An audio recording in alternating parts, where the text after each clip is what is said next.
Tom Hay with the goal. Decent delivery. Oh, what a save. It back once again. Might open up here for Indonesia. And the shot from distance is China on the move once more. It's a really good ball. It could be two. Kalian harus bisa main lebih bagus dari hari ini. Sepakat? Kalian mau 3 poin? Mau ke Piala Dunia atau tidak? Jangan salah-salahan. Oke? Kita bermain ber-11. We race as a team, we fall as a team. Kita jatuh bersama, kita bangun bersama. Sengit dan bikin naik darah. Hasil laga Timnas Indonesia versus Cina di kualifikasi Piala Dunia putaran ketiga 2026. Bisa bikin semuanya sangat syok. Erick Thohir di luar nalar langsung buat pernyataan dan lakukan hal ini usai laga Timnas Indonesia versus Cina. Bisa bikin semuanya sangat syok. Erick Thohir di luar nalar langsung buat pernyataan dan lakukan hal ini usai laga Timnas Indonesia versus Cina. Ketua Umum PSSI Erick Thohir mengeluarkan pernyataan yang mengundang perhatian banyak pihak terkait peluang tim nasional Indonesia di kualifikasi Piala Dunia 2026. Dalam wawancara eksklusif di Jakarta, Erick Thohir mengapresiasi perjuangan para pemain Indonesia yang tampil penuh semangat meski hasil akhir belum memihak. Ia menekankan bahwa seluruh tim telah memberikan yang terbaik di lapangan.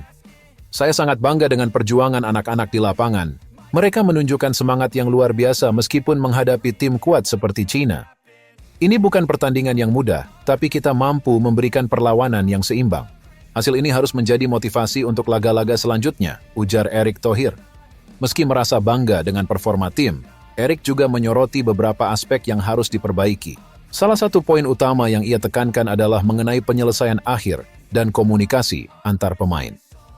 Kita masih punya pekerjaan rumah, terutama di sektor penyelesaian akhir. Ada beberapa peluang emas yang seharusnya bisa kita manfaatkan untuk mencetak gol. Selain itu, komunikasi antar pemain harus ditingkatkan agar tidak terjadi kesalahan-kesalahan kecil yang bisa mengubah jalannya pertandingan, tambahnya. Ketua Umum PSSI tersebut juga menyinggung pentingnya dukungan supporter dalam setiap pertandingan. Dukungan luar biasa dari supporter di stadion tadi sangat membantu. Saya berharap supporter terus memberikan semangat positif di setiap pertandingan. Ini bukan hanya perjuangan pemain, tapi juga seluruh bangsa Indonesia, tuturnya. Masih ada beberapa pertandingan di depan kita. Saya yakin tim ini bisa semakin matang dan siap menghadapi tantangan yang lebih besar. Kualifikasi Piala Dunia adalah jalan panjang, dan kita harus terus berjuang bersama, pungkas Erick Thohir. Sengit dan bikin naik darah. Hasil laga Timnas Indonesia versus Cina di kualifikasi Piala Dunia putaran ketiga 2026. Begini jalannya pertandingan. Timnas Indonesia tertinggal dengan skor 0-2 di babak pertama melawan Cina pada laga lanjutan putaran ketiga, kualifikasi Piala Dunia 2026 zona Asia di Qingdao Youth Football Stadium, Selasa, 15 Oktober 2024. Timnas Indonesia dan Cina sama-sama mengawali permainan dengan lambat, namun skuad Garuda memiliki peluang pada menit ke-7. Tendangan bebas dieksekusi oleh Nathan Chow Aeon dan Jay Itzes menyambutnya dengan tandukan. Namun peluang mampu diredam oleh Cina.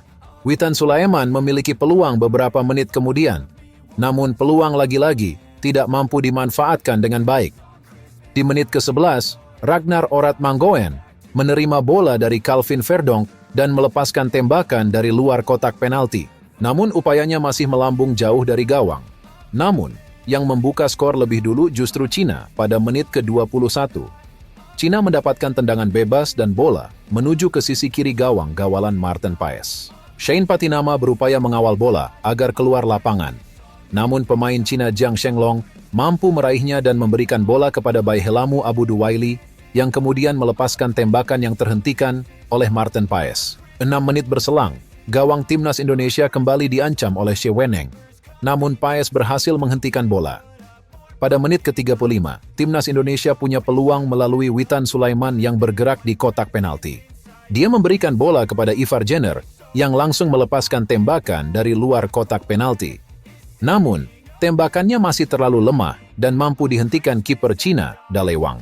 Calvin Verdonk kemudian mencoba melakukan tembakan dari luar kotak penalti. Namun Wang kembali menghentikan bola. China kemudian melancarkan serangan balik, memanfaatkan sisi Mace Hilgers yang sedang menyerang ke depan, namun Ivar Jenner melanggar dan serangan balik terhentikan. Pada menit ke-44, China malah mencetak gol kedua melalui Zhang Yuning, yang memanfaatkan sisi kosong di lini pertahanan saat para pemain timnas Indonesia naik menyerang. Mace Hilgers telat menutup, dan Zhang Yuning berhasil memperlebar keunggulan China menjadi 2-0. Untuk skor akhir kalian bisa lihat di judul dan thumbnail video ini ya guys. Bikin semuanya kaget. Pengakuan Maarten Paes soal timnas Indonesia. Tak pernah kalah di kualifikasi Piala Dunia 2026. Begini katanya, kiper timnas Indonesia, Maarten Paes mengatakan, alasan utama dari keberhasilan timnya tak terkalahkan sejauh ini adalah pertahanan yang baik. Itulah faktor utama yang menurutnya diperlukan agar tim bisa sukses. Alasan utama mengapa kami tidak terkalahkan saat ini adalah karena pertahanan yang baik, yang sangat diperlukan bagi tim manapun untuk sukses, kata Maarten Paes dalam konferensi pers jelang melawan China, Senin 14 Oktober 2024. Kiper asal klub FC Dallas itu mengaku timnas Indonesia beruntung memiliki lini pertahanan yang baik. Semua pemain bertahan mau bekerja keras satu sama lain, dan mereka juga baik dalam urusan melakukan intercept. Kami beruntung memiliki pertahanan yang baik. Para pemain bekerja sama satu sama lain dan meraih banyak hal baik. Bagus dalam intercept, passing, dan kerjasama. Imbuhnya, kerjasama yang apik itu ditambah lagi dengan harmonisnya hubungan di atas lapangan. Satu sama lain para penggawa pertahanan skuad Garuda saling menyemangati. Faktor itu menambah kekuatan tim di atas lapangan. Setelah saya berhasil melakukan penyelamatan, saya pun mendapat dukungan dan semangat dari rekan satu tim. Kami memiliki tujuan yang sama, yaitu berjuang untuk Indonesia. Kami juga memiliki kerjasama yang baik, tutur Paes. Menghadapi timnas China, Paes menegaskan seluruh anggota tim siap untuk bisa merebut kemenangan. Mereka sudah melakukan persiapan dengan baik sejauh ini. Di sisi lain, pelatih timnas Indonesia, Shin Tae-yong berbicara jelang pertandingan melawan timnas China dalam lanjutan grup C babak ketiga, kualifikasi Piala Dunia 2026 zona Asia. Sejujurnya, menurut saya pertandingan melawan Bahrain sudah dirampok. Saya pikir kami bisa saja menang di Bahrain, kata Shin Tae-yong dalam konferensi pers jelang melawan China, Senin 14 Oktober 2024. Setelah pertandingan tersebut, sang juru taktik berbicara dengan para pemain. Tak dipungkirinya juga, konsentrasi pemain saat melawan Bahrain menurun, sehingga bisa kebobolan di menit akhir. Kami juga merangkum dan merenungkan hal ini. Saya juga telah melakukan diskusi mendalam dengan pemain, tutur Shin Tae-yong. Indonesia menjadi tim kuda hitam di fase ini. Timnas Arab Saudi dan timnas Australia berhasil dikejutkan karena ditahan imbang. Shin Tae-yong mengatakan, Indonesia tak pernah memikirkan siapa lawan yang akan dihadapi. Yang terpenting, Shin Tae-yong meminta pertandingan berjalan dengan adil. Tidak peduli siapa lawannya nanti, saya berharap pertandingan ini akan dimainkan dengan cara yang adil dan masuk akal, ujarnya.